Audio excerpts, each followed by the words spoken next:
listening. Thank you very much, everybody. Thank you very much. This is a nice crowd. We're going to be talking a little bit about a wonderful thing called religion tonight. Is that okay? A little bit more than normal, and that's good. That's really good. And I just want to say hello to everybody and to Turning Point for the fantastic job that Turning Point does. Thank you very much, Turning Point. This is a great group. This is from corner to corner. This room is packed, and there are a lot of people outside, but we have to forget about them, right? We just have to. It's the way life goes. But I'm thrilled to be back with so many proud, hardworking American patriots who believe in faith and family, God and country. Thank you very much. And we want to thank each and every one of the believers in this. Something was working, that we know. Something was working, so I thank you very much. And I stand before you tonight thanks to the power of prayer and the grace of Almighty God.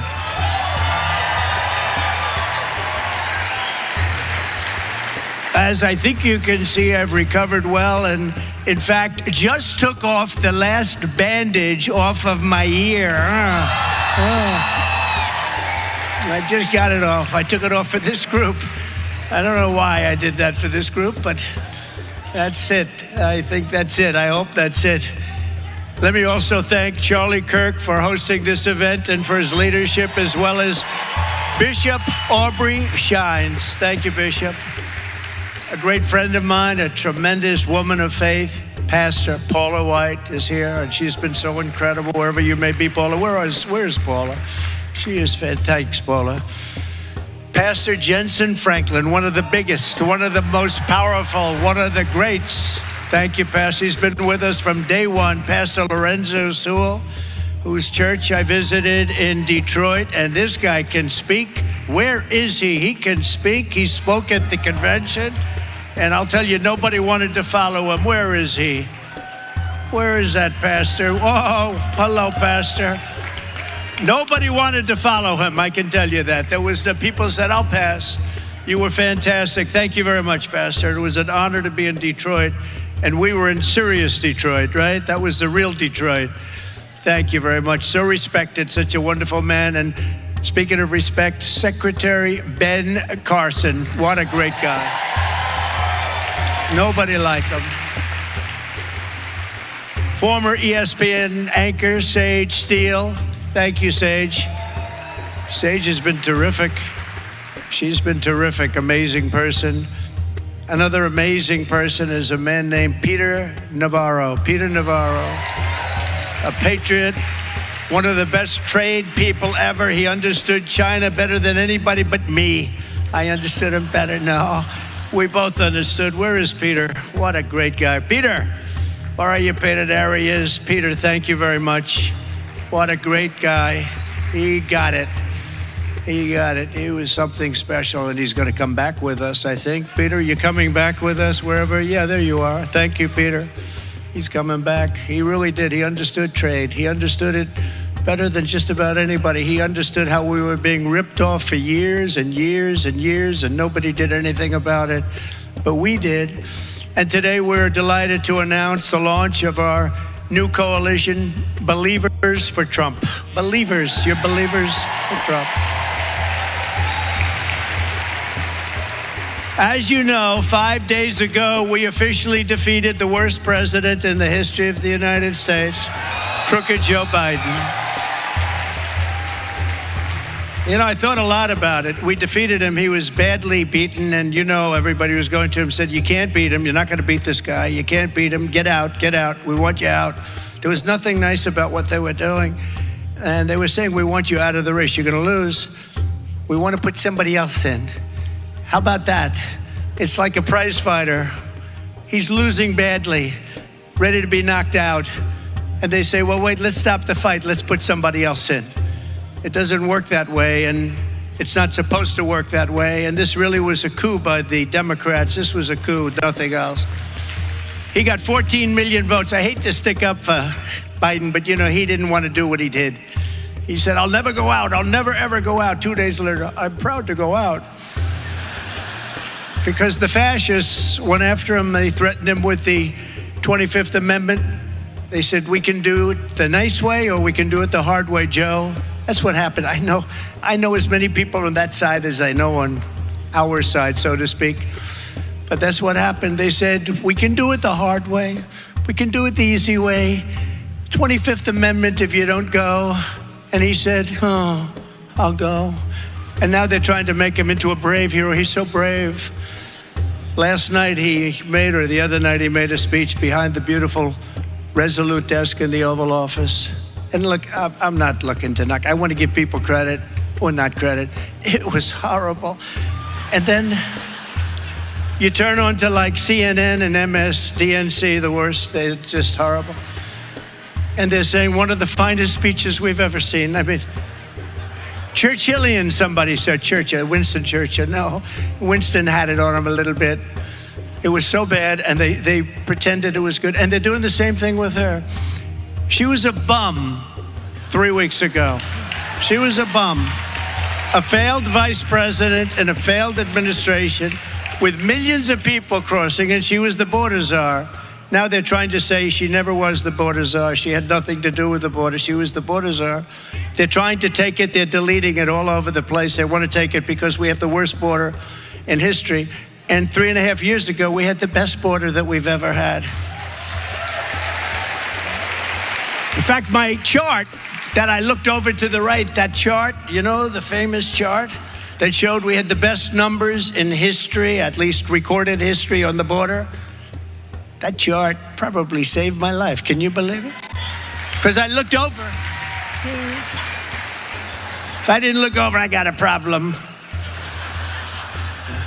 Wasn't too good anyway.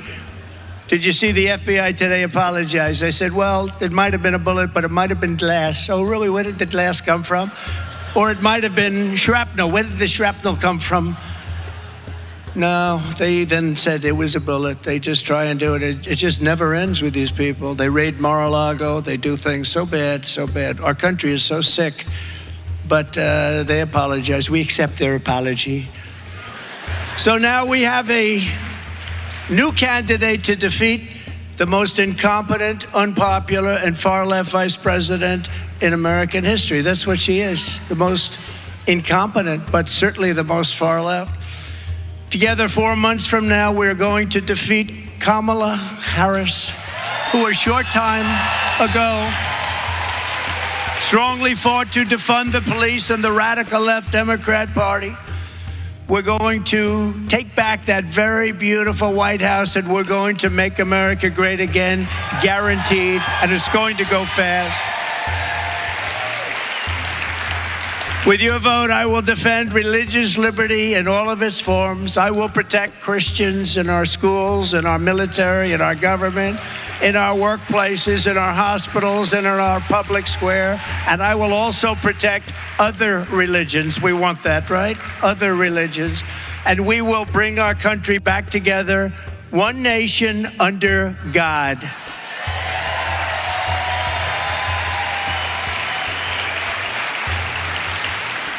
But if radical, liberal Kamala Harris gets in, and by the way, there are numerous ways of saying her name. They were explaining to me, you can say Kamala, you can say Kamala. I said, don't worry about it. It doesn't matter what I say. I couldn't care less. If I mispronounce it or not, I couldn't care less. Some people think I mispronounce it on purpose, but actually I've heard it said about 7 different ways. There are a lot of ways. There are a lot of ways. But if radical liberal Kamala Harris gets in, you will have the exact opposite effect. Harris will appoint hundreds of extreme far-left judges to forcibly impose crazy San Francisco liberal values on Americans nationwide. Now, you've seen what's happened to San Francisco. It was the best city maybe in our entire country 15 years ago, and now it's barely livable. That's what she's the one that started. She was an original defunder. She was a defunder of the police. She said, let's defund the police. She was the first one to start it. But now, of course, she's tough. She's not. They always, one thing about a politician, I guess including me, You always go back to your original thought. Now, my original thoughts were very good. You'll like my original thought. I'm the only one out there that probably got worse. It's true. My original thoughts, you always go back to them. And she went back to them, and she will go back. If she ever got in, she will go back to all of those horrible original thoughts that she had. She'll appoint hardcore Marxists to the Supreme Court to shred our Constitution and all of our religious liberty. She will do that, absolutely. She will try as hard as she can to add as many justices as possible to the U.S. Supreme Court. We don't want that to happen, do we? We like our 9 justices the way they are. We don't want to have 17. I've heard numbers 21. 21 sounds like a great number. What about 23? They want to have an odd number. That's the only thing we agree on. In other words, she wants to pack the court, which is their number one agenda. And we can't let that happen. We're not going to let that happen. We're not going to have anybody added. We're going to do it the way we've done it for many, many years. That's really a stopper. It's a stopper. The Supreme Court. And by the way, you can take a look. There have been many things that have happened over the last few years where there's been great uniformity on things that aren't necessarily conservative, but they did the right thing. That's what's supposed to be happening, and that's what's happened. They've done the right thing, but they can't pack the court. The hordes of illegal aliens storming across our borders will exceed 40 or 50 million by the time they're finished. That's what they want. They want millions. You know, the number, I believe the real number already, or very close, is 20 million people have come across our border. Think of it. Over a very short period of time, with 4 more years of Harris, who was worse than Joe Biden in a true sense and far more liberal, America will be decimated by migrant crime, demolished by fascism, ravaged by rampant inflation, and impoverished by the complete obliteration of American energy. They don't want any fossil fuel no matter what. In other words, good luck. I hope you enjoy walking to work. You know what makes electricity, right? Fossil fuel. They don't understand that. You know, it comes from someplace, right? It comes from fossil fuel. I'm here tonight because we must never let that happen. Our task is to defeat socialism, to defeat Marxism, communism, to defeat the cartels and the criminals and the human traffickers trafficking women. And that means defeating Kamala Harris in a landslide. We want a landslide this November. We want something too big to rig, too big to rig.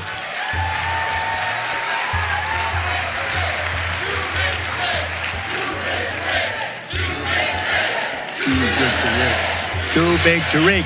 Too big to rig. We cannot let this, I have to say, once great country, but will soon be a great country again. But right now, we don't feel like this is a great country. We're a laughing stock all over the world, but we can't let our country fail. As everyone here understands, the radical left ideology Kamala supports is really militantly hostile toward Americans of faith. And you saw that during the pandemic, where people couldn't get together. Even when they wanted to get together with big spaces outside, they were ravaged. As a senator, she viciously attacked highly qualified judicial nominees simply because they were members of the Knights of Columbus, suggesting that their Catholic faith disqualified them from serving on the federal bench. And I'll tell you something, I don't know, we have a lot of Catholics in here, probably not too many. How many Catholics do we have? Whoa, it's a lot. I don't know how a Catholic can vote for the Democrats, because they're after the Catholics almost as much as they're after me. I would say I top you, I'm proud to admit. But they're really after the Catholics. And, you know, I met today with Bibi Netanyahu, and I will tell you,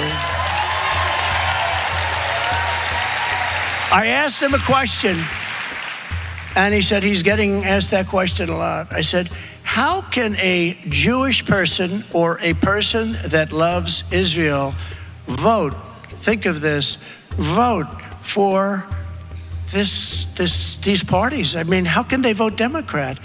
How can they vote for these these horrible people that want to destroy.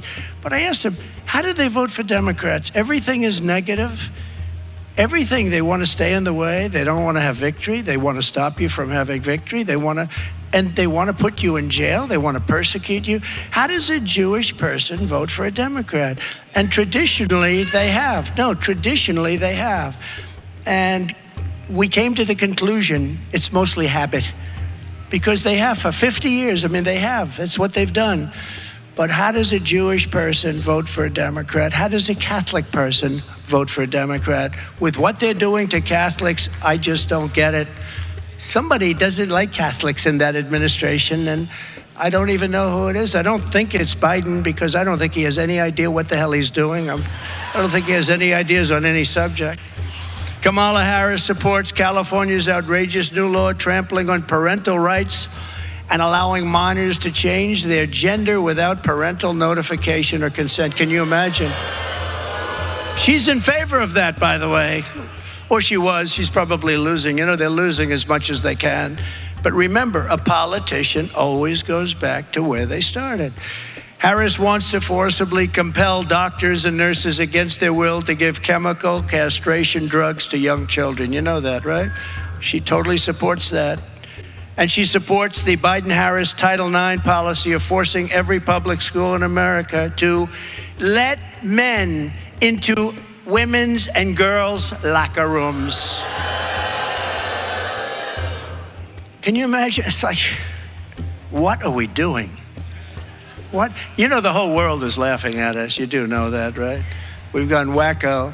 As president, I will protect the safety and well-being of America's children. I will defend the values of the American family. And above all, I will restore common sense to Washington, D.C., because Republicans, and I said this for the last year, and I think it's so true, we're conservative and all of that stuff. But you know what? We're the party of common sense. Common sense. We want borders. We want security. We want safety. We want good education. We'd like low interest rates. We'd like to be able to buy a house. We want safety, though. We want safety. We want strength. We want wisdom. We don't want to have an electric car where everybody has an electric car that doesn't go far, is made in China, costs too much. And by the way, and I want to thank Elon Musk for endorsing me, by the way, I have to tell you. We're listening here to former President Donald Trump speaking in West Palm Beach. We're going to step away for another quick commercial break, and we continue with this next.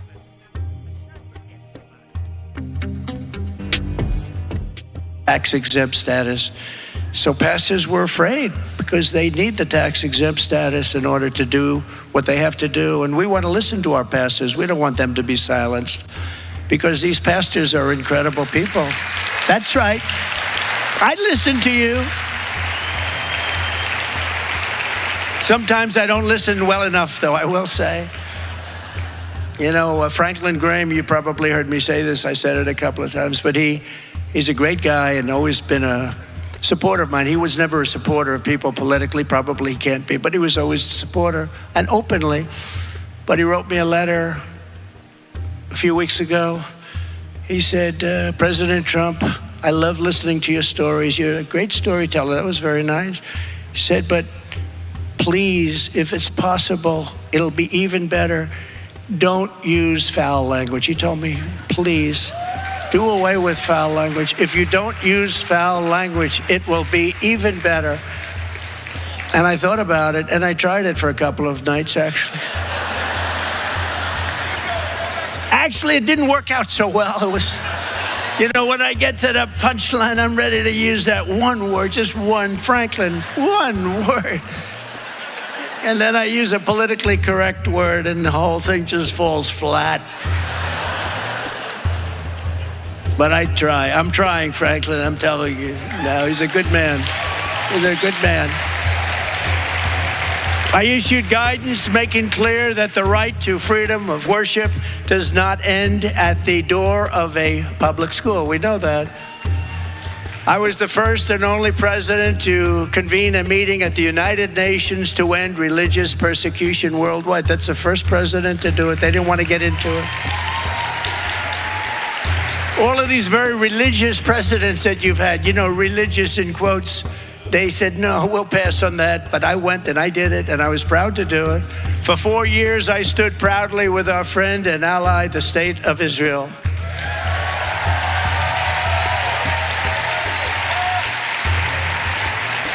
And for them and us, I withdrew from the Iran nuclear deal. We left Iran weak, broke, and unable to fund terror. And we would have had a deal if the election weren't rigged and stolen. We would have had a deal within the first week after the election. Instead, Iran is now a very wealthy country. They were a poor country. I said, nobody can buy from them. If you buy from them, you can't do business with the U.S. And China didn't buy, and nobody bought, and they didn't have the money to give to Hamas and Hezbollah. They had no money. They were broke. A Democrat congressman was on a show called Deface the Nation. Do you know? Ladies and gentlemen, it's Deface the Nation. You know, they spend millions of dollars with people to try and build up their name, and then Trump comes up, makes a speech. Look at all the television. Trump comes up, makes a speech, and you go Deface the Nation. So much for that PR campaign. But it's true. It is a defacing of the nation in many cases. The others are no different. ABC, NBC, CBS, they're all bad. But you know, we have to bring back an honest press. If we don't bring back honesty in our press, this whole thing is not going to work. But I kept my promise, recognized Israel's eternal capital, and opened the American embassy in Jerusalem. It was a big deal. And got it built for $2 billion under budget. Took an old building and reconverted it for peanuts using Jerusalem stone. A friend of mine said, oh, I love Jerusalem stone. He's in New York. Big, rich guy. Every time I walk into his office, do you know what this is? I know it's Jerusalem stone. You tell me every time, oh, comes from Jerusalem. So now I'm building. I not only wanted to get it going, but I want to build it because I know I can get it built fast. And they had a building already. They were going to spend hundreds of millions of dollars to buy a site in Jerusalem. I said, wait a minute, don't we have something? We checked. Yeah, we always do, because we were there a long time ago. We were there sort of first, always by the post office like I did in Washington. If you get a post office, it's always the first building that they put in years ago. It's always the best location. So I said, do we have anything? Yeah. And I said, hey, listen to the people. We're going to spend $2 billion on building an embassy. I said, how much do you think we can do it for? We think we can do it for $350,000. So this, really, we're going to take an old building and reconvert it. I said, 300. It's the only time I ever said this. I said, you know, honestly, it's too low. It sounds too cheap. I've never done that before. Usually I say, okay, let's make it 300, right? Let's make it 250. But I said, I think it's too cheap. It sounds terrible. Do it for under 500,000. Yes, sir. I said, any chance we can use Jerusalem stone? A friend of mine says it's very expensive. He goes, absolutely, sir. It's all over the place. We're in Jerusalem.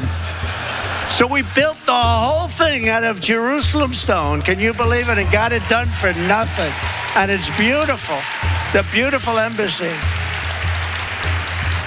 And that was the capital of Israel.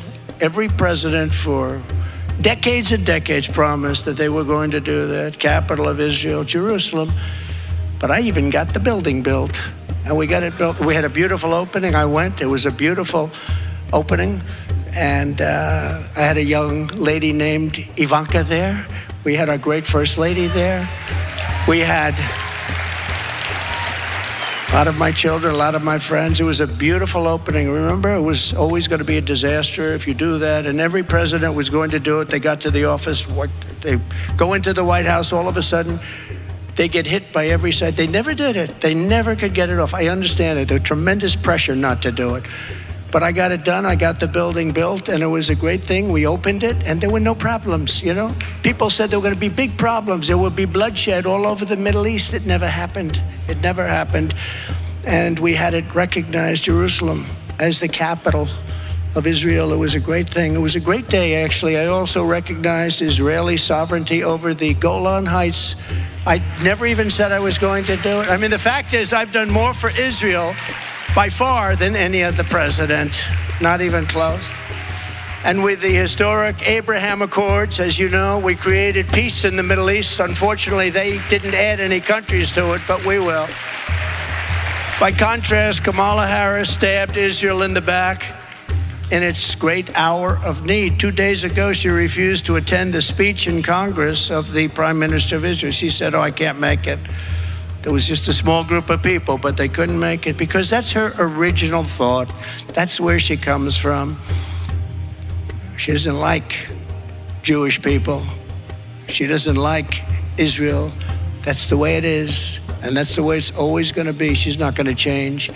Together with Joe Biden, she gave billions and billions of dollars to Iran and Hamas to fund their campaigns of terror. She gave them billions of dollars. They were broke. Remember, when I left, they were broke. There were stories that Hamas is out of business, Hezbollah is out of business. They were broke. October 7th would have never happened if I were president. The attack on Ukraine by Russia would have never happened. I spoke to President Putin often about it. It was the apple of his eye. He would have never done it. Wouldn't have done it. I said, "You'll never do it." He would have never done it. It was only after I left that armies started aligning the border with Ukraine, armies. And I said, "Oh, he's just negotiating. He'll never do it." But he did it. He did it because we had a weak president. He did it also because our move out of Afghanistan was so incompetently done. And I think when he saw the way we did that, he said, "Wow, this is a paper tiger that we're dealing with." But they weren't a paper tiger with me. We defeated ISIS in 4 weeks instead of 5 years. It was supposed to take 5 years, 4 weeks. Within days of the heinous October 7th attack on Israel, Kamala Harris praised the anti-Israel protesters. You saw that, right? She praised them. She betrayed America's ally and sided with the radical fringe of her party, only for political gain, maybe for personal gain, I don't know. And this week, many of those Kamala Harris supporters burned American flags in the heart of our nation's capital and desecrated our monuments. Did you see? They sprayed very powerful spray paint into limestone. Magnificent, the lions, the bells, you saw it. And you know, when that gets into limestone, you never really get it out. You'll see it in 100 years from now. They desecrated. And by the way, January 6th, well, what's happening to these people that have done serious damage? Have they been arrested? Are they in jail now, like the January 6th hostages? And when are they letting them out? You know, we had a great Supreme Court ruling 4 weeks ago that really should let most of them out. When are they coming out? They're still there. When are they coming out? Unlike liberal Kamala, I will support Israel's right to win its war on terror. You have to support